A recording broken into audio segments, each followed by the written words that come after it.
orang menyuruh orang lain untuk menyantri, itu harus cerdas. Orang yang menyuruh itu harus cerdas.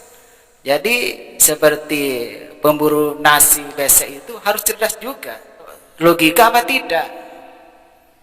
Masuk akal apa tidak? Kalau Ustaz Hadi itu disuruh berguru sama Pak Endang Jaya Saputra.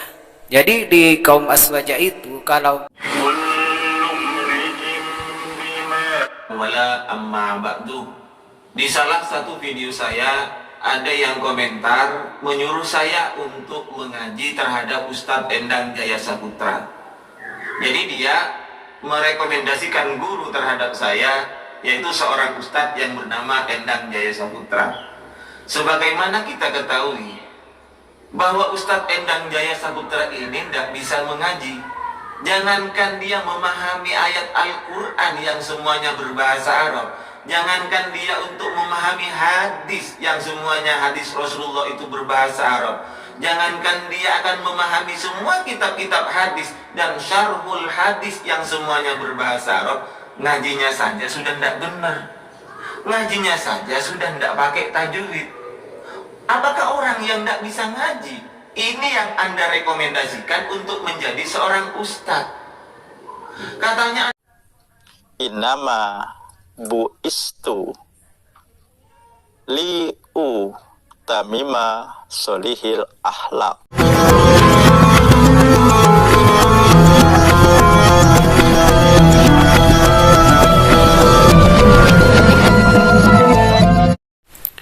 Assalamualaikum warahmatullahi wabarakatuh.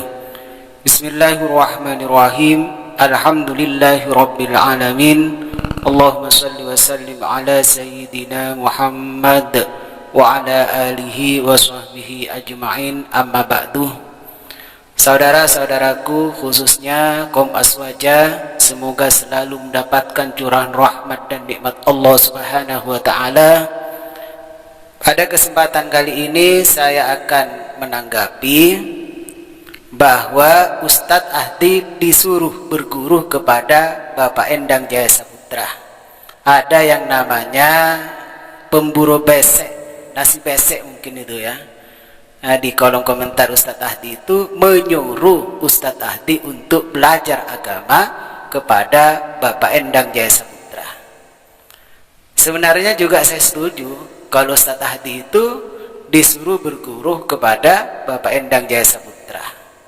Tapi yang saya khawatirkan bisa jadi Ustadz Hadi itu bisa jadi bodoh juga. Karena Pak Endang Jaya Saputra itu berbicara, ngomongnya itu terkadang lepas dari dasar-dasar syariat. Kenapa? Karena membaca dalil saja, mengucapkan hadis, membaca hadis, banyak kekeliruan. Makanya kalau itu dijadikan guru bisa juga sesat, karena hadis dikurangi, ditambah, termasuk ayat Al-Quran dikurangi, ditambah. Yang semestinya alladzina amanu wa tatma'innu qulubuhum ditambah ya ayyuhalladzina amanu. Itu kan lucu. Seperti hadis juga innama bu'istu liutammima sholihal akhlak, maka dirubah menjadi sholihi.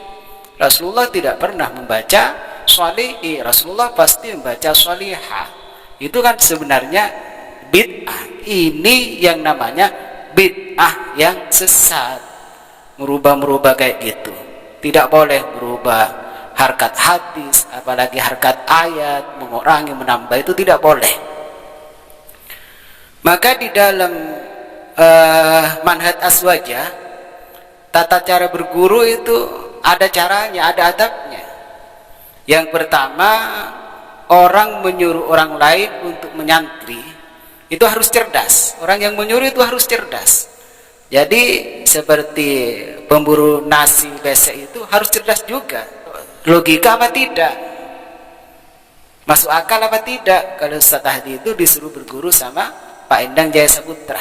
Jadi di kaum Aswaja itu kalau mau berguru pasti mencari guru. Siapa yang pantas atau yang layak untuk dijadikan guru. Bagaimana keilmuannya, sanadnya ilmunya itu kemana. Maka sebagian ulama salaf berkata Abdullah bin Mubarak berkata, al-isnadu minad dini. Karena sanad ilmu itu termasuk dari agama, termasuk dari sebagian agama. Makanya kalau orang aswaja mencari ilmu, pasti melihat sanadnya, kemana sambungan ilmunya, kemana sanad ilmunya. Karena sanad itu termasuk dari agama. Walaulal isnadu laqala man syaa ma syaa. Lah seandainya tidak ada sanad, tidak ada isnad keilmuan, maka seseorang itu tentu berbicara sesuai dengan apa yang diinginkan.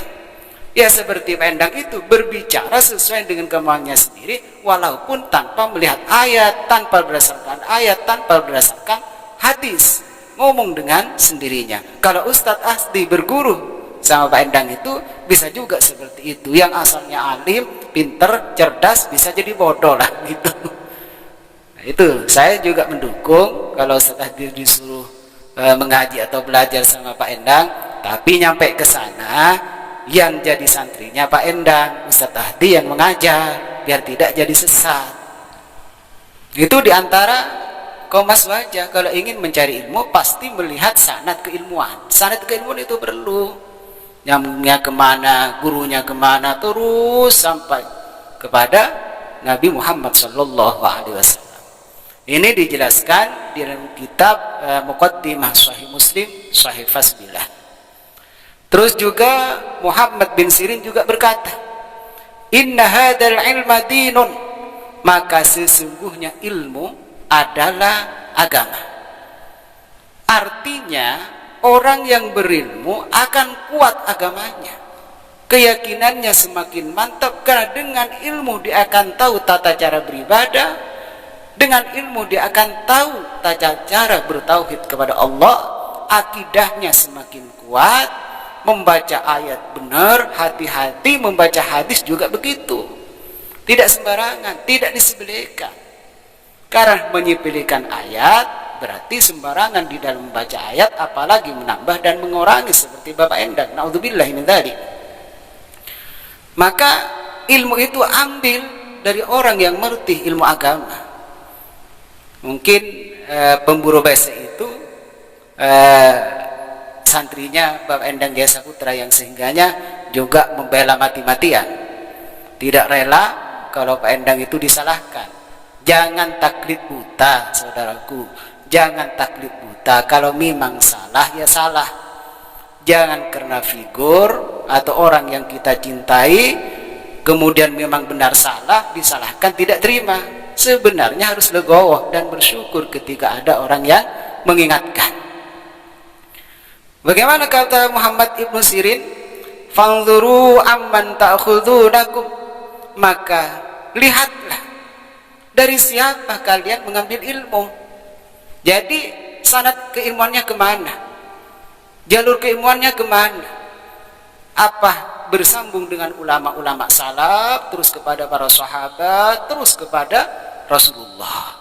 Maka ilmu ulama salaf kaum aswaja pasti menyambung kepada Rasulullah Sallallahu Alaihi Wasallam. Itu diantara kaum aswaja ketika ingin memperdalam ilmu. Makanya kaum aswaja banyak yang alim, banyak baca kitab benar, membaca Al-Quran benar, pasti pakai tajwid. Perlu diketahui kepada pemburu nasi bese itu, belajar ilmu tajwid hukumnya adalah fardu kifayah. Tapi membaca Al-Quran dengan memakai ilmu tajwid hukumnya adalah wajib. Kenapa? Karena ketika tidak bisa memakai tajwid di dalam membaca Al-Quran tanpa dengan tajwid, maka berarti bacaannya salah-salah. Ya seperti Bapak Endang itulah, banyak kekeliruan di dalam melafadzkan ayat-ayat Al-Quran. Nah, ketika ayat Al-Quran itu dibaca dengan keliru, merubah huruf, merubah harkat, maka di situ terjadi perubahan makna. Ketika berubah maknanya berarti maksudnya juga keliru. Kalau sudah keliru berarti dia sudah dangkal di dalam pemahaman ayat Al-Quran dan hadis. Dan ini yang dikhawatirkan oleh ulama kita, ulama aswaja. Bisa dhalla wa adalla, bisa sesat menyesat. menyesatkan. Jadi kalau Ustadz Ahdi mau berguru kepada Bapak Endang Jaya Saputra, silahkan, tapi awas jadi sesat nantinya. Bisa sesat menyesatkan. Tapi saya yakin Ustadz Ahdi Afandi itu orang yang alim, sudah melewati beberapa pondok pesantren, tidak akan berguru sama orang yang tidak paham tentang ilmu agama. Kalau mau mengajar silahkan. Syekh Ibrahim bin Musa As-Satibi juga mengatakan di dalam kitab Al-Muwafaqat juz 1 halaman 139. Bagaimana kata Syekh Ibrahim? Min anfa'i turuqil ilmi al-musilati ila ghayati tahqiq. Termasuk dari jalurnya ilmu yang bermanfaat, yang menyampaikan kepada ujung kepakaran di dalam bidangnya. Artinya termasuk tata cara mencari ilmu, jalur mencari ilmu yang bermanfaat, yang mengantarkan pada dirinya paham tentang ilmu agama secara benar. Akhdhuhu an ahdihi alal kamali wat tamam, yaitu mengambil atau belajar kepada orang yang memang ahlinya, bukan belajar sama si Pak Endang. Kalau belajar sama si Pak Endang bukan sama ahlinya, itu akan terjerumus pada kekeliruan.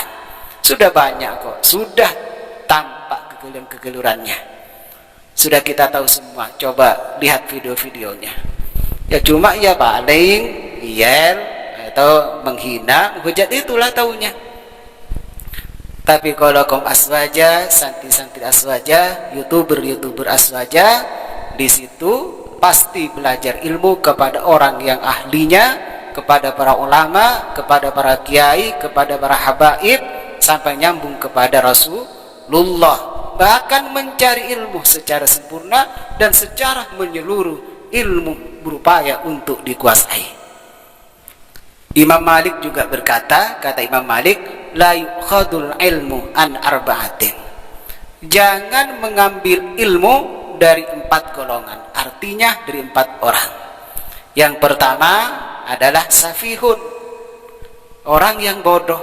Jangan mengambil dari orang yang bodoh. Jangan belajar ilmu, jangan mencari ilmu kepada orang yang bodoh. Kenapa? Karena guru adalah sanad keilmuan, yang sehingganya kalau gurunya cerdas, gurunya pintar, maka santrinya juga akan cerdas, akan pintar, akan alim juga santrinya. Kalau gurunya sekarang bodoh, membahas ayat keliru, membahas hadis keliru, bahkan membacanya keliru, tidak bisa tajwid, melafatkan juga terbata-bata, ya kalau belajar tidak jadi masalah. Kalau kita belajar salah tapi terus belajar, itu bagus, masih mendapatkan pahala dari Allah. Tapi kalau belajar tidak berfatwa, jadi lebih baiknya Pak Endang Jaya Saputra itu jangan dulu berfatwa, sehingga fasih melafadzkan ayat dan hadis, tidak berani mengurangi dan menambah. Terus terang ya, kalau saya pribadi merasa malu ketika ada salah satu dari kaum aswaja berfatwa, menyampaikan dakwahnya, ternyata terbata-bata atau keliru-keliru seperti si Pak Endang itu. Saya sendiri merasa malu, karena itu tidak pantas untuk berdakwah.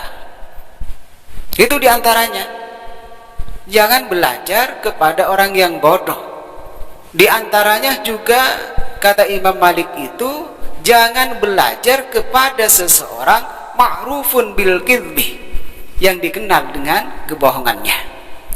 Bohong ketika berbicara sesama manusia, kepada teman-temannya, kepada saudara-saudaranya, kepada umat. Ya jelas si Pak Endang itu sudah banyak melakukan kebohongan, karena ayat dan hadis banyak yang keliru. Walaupun orang itu tidak berdusta kepada Rasulullah, tapi kenyataannya kalau yang Pak Endang itu sudah berdusta kepada Rasulullah, karena sering mengurangi hadis, menambah hadis, bahkan juga harkatnya sering salah. Dan juga berdusta kepada Allah karena menambah ayat Al-Quran atau mengurangi ayat Al-Quran. Pantaskah kalau seperti itu Ustadz Ahdi berguru kepada si Pak Endang itu? Yang jelas sama sekali tidak pantas dan tidak layak, dan bisa jadi Ustadz Ahdi itu bisa jadi bodoh kalau belajar sama Pak Endang itu. Jadi hati-hati kalau menyuruh orang lain untuk berguru, hati-hati, lihat orangnya siapa yang mau dijadikan guru, pantaskah atau tidak. Mungkin ini sekedar wawasan dari saya, tata cara kita mencari ilmu, khususnya kepada pemburu bahasa itu yang telah menyuruh Ustadz Ahdi untuk berguru sama Pak Endang Jaya Saputra, pantaskah atau tidak. Jadi kalau berdasarkan apa yang telah saya sampaikan, yang jelas tidak pantas. Bahkan Pak Endang suruh berguru sama Ustadz Ahdi atau kader-kader aswaja yang lain. Mungkin ini yang dapat saya sampaikan. Terima kasih atas perhatiannya. Akhiran, assalamualaikum warahmatullahi wabarakatuh.